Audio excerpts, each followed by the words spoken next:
Sir, वतन अजीज का मुस्तकबिल कैसा होगा जब बीजेपी मुझे गायब करना चाहती है और दीगर हिज़्ब इख्तिलाफ की पार्टियां के लिए मेरा वजूद सिर्फ वोट डालना और अपनी खबर में जाकर सो जाना है। मैं शुरुआत में बताना चाह रहा हूं कि मैं हुकूमत की तरफ से लाए गए इस रेजोल्यूशन की मुखालिफत में बोल रहा हूं और मैंने अमेंडमेंट्स भी दिए हैं प्रेजेंट एड्रेस के लिए। और चेयरमैन साहब, आप उर्दू को जानते हैं, किसी एक शायर ने शायद बरसर इख्तिदार जमात के लिए ये शेर कहा होगा कि उसूल बेचकर मसनद ख़रीदने वालों, निगाह अहले वफ़ा में बहुत हक़ीर हो तुम, वतन का पास तुम्हें था न होगा कभी, कि अपने हिर्स के बंदे हो बेज़मीर हो तुम, इज़्ज़त नफ्स किसी शख्स की महफूज नहीं, अब तो अपने ही निगहबानों से डर लगता है, डंके की चोट पे जालिम को बुरा कहता हूँ, मुझे सूली से न जिंदानों से डर लगता है। मोहतरम चेयरमैन साहब, मैं आज इन लोगों की तरफ से बोल रहा हूँ जो दिखते तो हैं, जिनके बारे में बात तो होती है मगर उनकी कोई नहीं सुनता। मैं उनके बारे में बोल रहा हूँ जिनके बारे में वज़ीर आज़म मोदी ने कहा था कि घुसपैठी है। मैं उन बेटियों और माओं के बारे में कह रहा हूँ जिनके बारे में मोदी ने कहा कि ज़्यादा बच्चे पैदा करते। मैं उन मासूम नौजवानों के बारे में कह रहा हूँ जिनको मॉब लिंचिंग के ज़रिए मारा जा रहा है। मैं उन बेज़ुबान माँ और बाप के बारे में बोल रहा हूँ जिनकी औलाद आज इस हुकूमत के गलत क़ानून के चक्कर में जेलों में सड़ रहे हैं। सर, मैं दस्तूर जब इस ऐवान में बन रहा था, संविधान बन रहा था, तो उस वक्त अलहदा वोटर लिस्ट और इंतखाबी रिजर्वेशन की बात आई तो उस वक्त के हमारे फाउंडिंग फादर्स ने, हमारे बुजुर्गों ने, दोनों समुदाय के हिंदू और मुसलमानों ने फैसला किया कि हम इस पर राज़ी नहीं होंगे। बल्कि उन्होंने क्या कहा था हमारे फाउंडिंग फादर्स ने, उन्होंने मुखालिफत की थी अलहदा वोटर लिस्ट की और इंतखाबी रिजर्वेशन की। उन्होंने कहा था, I quote sir, it is the duty of majority community to ensure that minorities are elected in the representative numbers. BJP मुसलमानों की नफ़रत पर जीतती है और मुसलमानों के नाम निहाद मसीहा मुसलमानों के 90% ज़्यादा वोट हासिल करते हैं, मगर फिर भी इस ऐवान के दरवाजे नहीं खुलते मुसलमानों के लिए और सिर्फ 4% मुसलमान जीत कर आते हैं। सर, संविधान सिर्फ एक किताब नहीं है जिसे चूमा जाए, संविधान एक किताब नहीं है जिसे दिखाया जाए, संविधान एक सिंबल भी है, मगर संविधान एक हमारे बुजुर्गों के ख्वाबों की किताब है।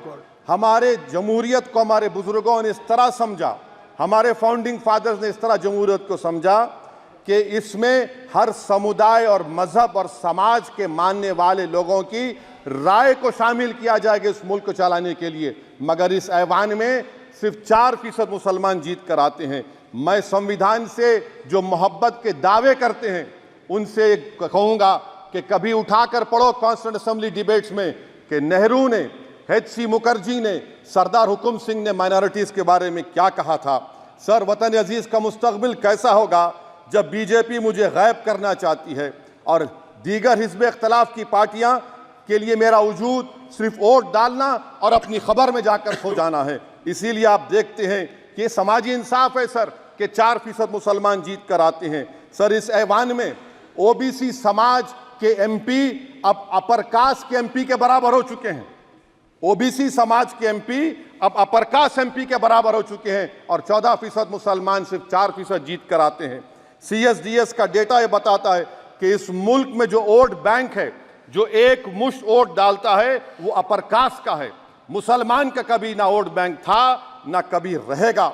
सर, 4 जून के बाद 6 मुसलमानों की मॉब लिंचिंग हुई, 11 घरों को मध्य प्रदेश में मोदी के बुलडोजर ने निस्तो नाबूद कर दिया। हिमाचल प्रदेश में एक मुसलमान की एक दुकान को लूट लिया गया और हिज़्ब इख्तिलाफ की पार्टियों की तरफ से सन्नाटा है।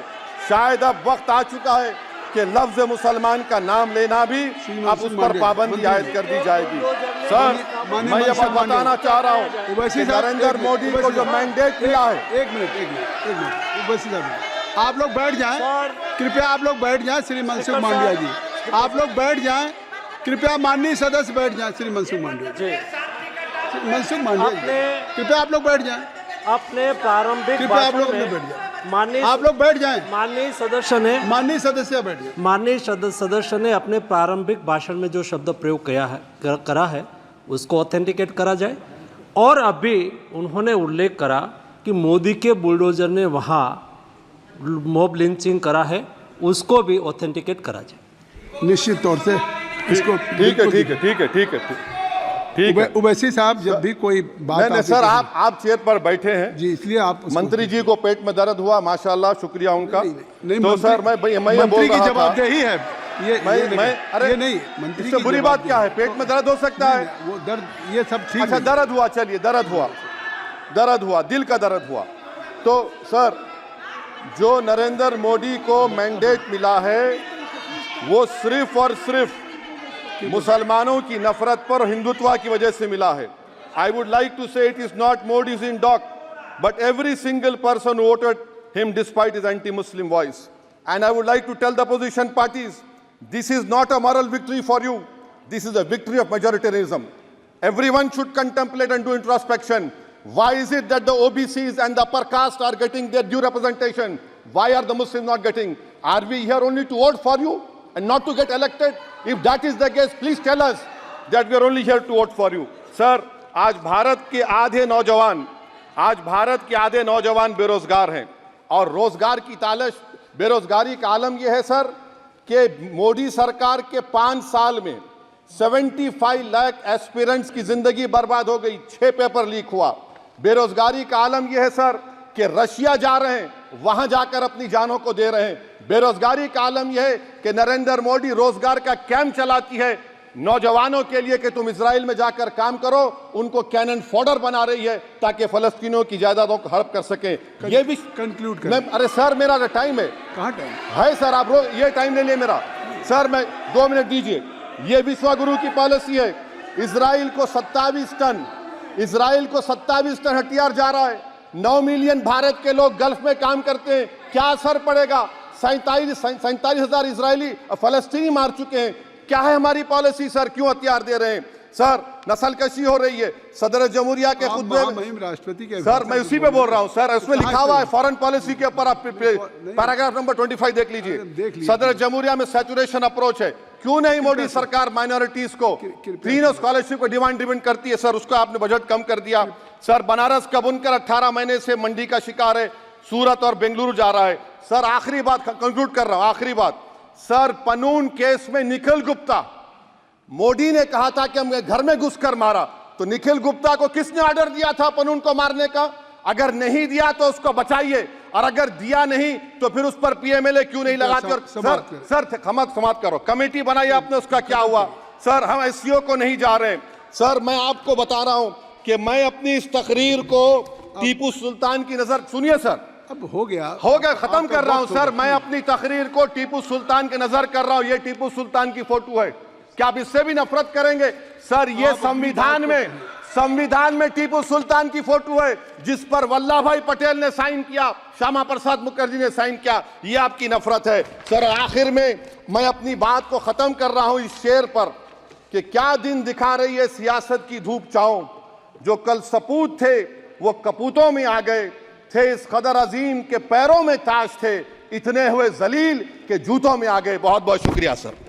श्री गौरव गोगोई जी। धन्यवाद सभापति महोदय।